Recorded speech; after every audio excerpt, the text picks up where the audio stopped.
Hi guys, welcome back to the channel. In today's video, we're going to continue things that Xavi can do to improve this Barcelona things. Also, some different things that he can try. I just wanted to let you guys know I didn't see the Copa del Rey game because of some reason it didn't air on our satellite services last night. But we're going to continue to see what Xavi can do to improve Barca. But as always, guys, please do subscribe to the channel. We upload on a weekly basis Barcelona content and we try to focus on the tactical side of Barcelona. So subscribe, join the family. Also, drop a comment down below and like this video.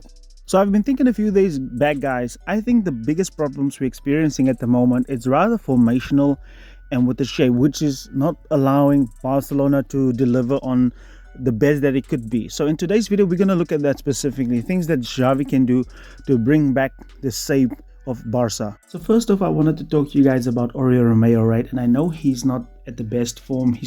I think he more has a confidence problem more than anything, right? And I know he has been making a lot of mistakes in his time at Barcelona, but I think he deserves a second chance. Like, everybody is not having confidence at the moment, right?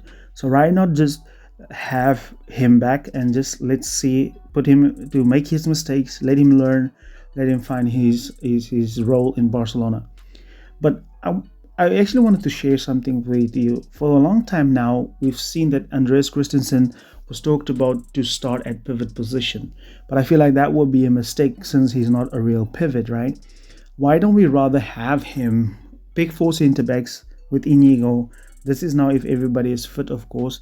Then you have him invert next to Oriol Romeo, and then you have Pedri and Frenkie or Gundogan, whoever, complete the box midfield, and then you have Inigo, Kunde, and Araujo back. I think this would really give us some stability, like especially the fact that he could easily just slot in the back end. Then you have nobody going forward, and I think this would also give our front five the license to go forward, right?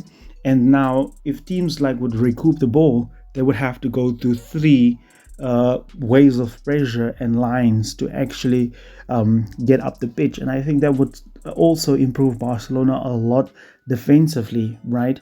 Because you can even pick Balde to invert, right? But I think for the most part, I think Christensen inverting into the midfield is a better option rather than him just starting in the pivot position at all, right? So let's say Inigo is fit, everybody is fit, let Christensen invert, and Pep has proven this at Manchester City. I don't know if he does it still till this day, but for the most part, I think this would be an excellent opportunity to improve our pivot. So you have a natural defender who's good on the ball in that position next to Oriol Romeo, and he can invert whenever he wants to, and he would also be able to break the lines of pressure, because ultimately, let's say these guys are being pressed, right? And then he could just join midfield. Even if Oriol Romeo is being pressed, you could easily go and easily get onto the ball. So that's my opinion with Christensen in the pivot position and how we can also improve defensively then.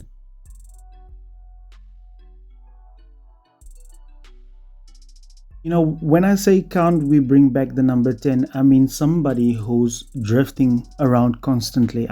These free eights are not working for me anymore.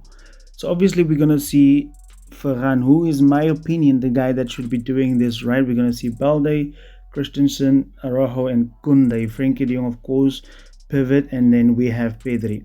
Because I really don't see the likes of Frenkie de Jong and Pedri doing these line-breaking passes or being able to find the space, because this free eight makes the guys a little bit static and less, how can I say now, creative, right?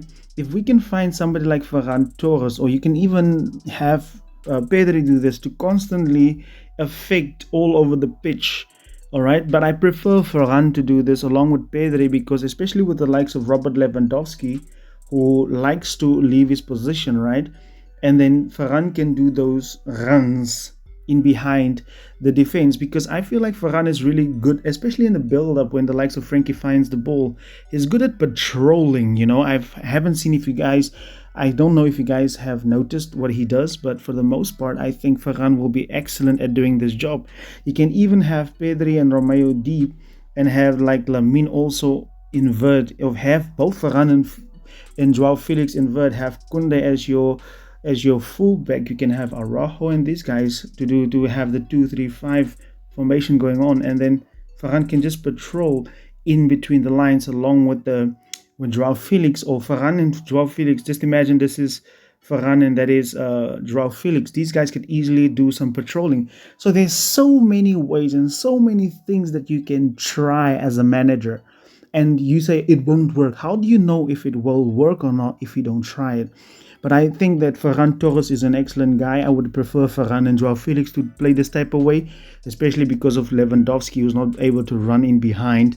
You can even rather then he can easily drop towards the ball, right? And if somebody follows him, you could easily play the likes of Ferran in behind. So I think, guys, what do you think about the number 10? Should Xavi really bring it back, and who should play it? And I think it's Varane that needs to play this. You have Pedri deep, you have Frenkie deep, right? And a lot of people I know instantly going to say, oh, we only have 2 center backs. Guys, we are conceding goals with 3 center backs. So why not try this? At least we will be able to hit players on the break, right? So yeah, so let me know what do you think about the number 10. And I seriously think that Xavi should bring this shape, the number 10 position, really back and stop with the free 8 nonsense, right? Rather have these guys deep who then can find the other guys when they make runs in behind. That is what I've been saying all along. I want Frenkie and Pedri to be deep, right? So let me know what do you think about the number 10 position.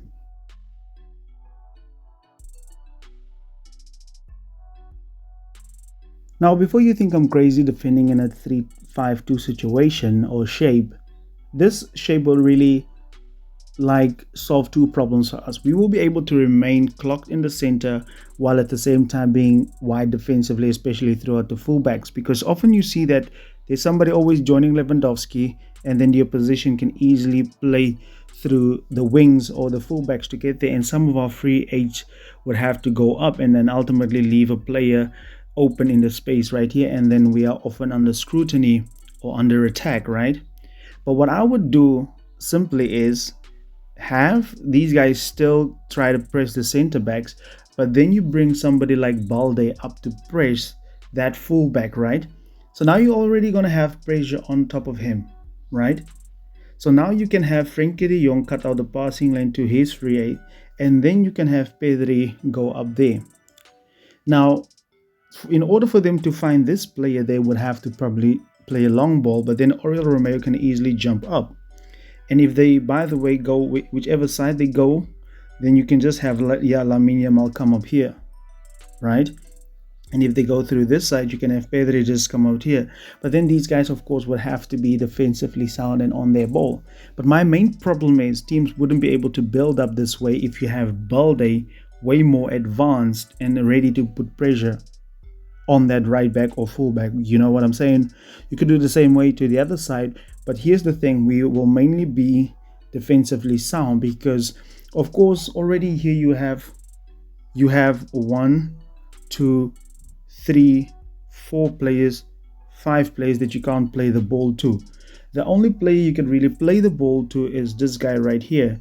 But for that to happen, the opposition would have to be accurate, right? And how do you do that while being under pressure, right? So Barcelona would have more opportunities to retrieve the ball in this manner. So like I said, this 3-5-2 situation and shape will solve 2 problems. We will be able to make the opposition work hard, meaning they would have to be accurate to find their players, meaning we will be nice and compact in the middle of the pitch while at the same time having the wings covered. So in that, only thing that we have to do maybe here is sacrifice a defender. But I trust these guys. I would speak life into these players. I would tell them, guys, you can do this. I would really let Araujo, Kunde, and Christensen, I would let them defend against these 3 guys of Real Madrid. And like I said, just speak life into these guys. So that is what you as a coach have to do. And I think the wings is really a problem for Barcelona when we are pressing high. You can't press high but not have somebody come up. Or you can even have a free 8 come up. Like Frenkie de Jong, go up, have Balde back, and then you could have Frenkie de Jong come up, and then you can have this guy come up, right? Then you can even have the same situation going. But for the most part, I think Balde has to come up and just put pressure, right? Especially with the fact that he's already high. So yeah, let me know what do you think about defending in a 3-5-2 situation. However, Coles, do let me know what you guys think about all of this that I'm saying, and please do add what you think. What you think. It's always fascinating for me to read what you guys think and what you guys, it just shows how invested you guys in. But if you made it up until this point of the video, please comment down below Pablo Gavi, because I think we do miss Gavi so much, guys. It's just astonishing how this kid is making this team so much better defensively. Thank you so much for watching. Until the next video, goodbye.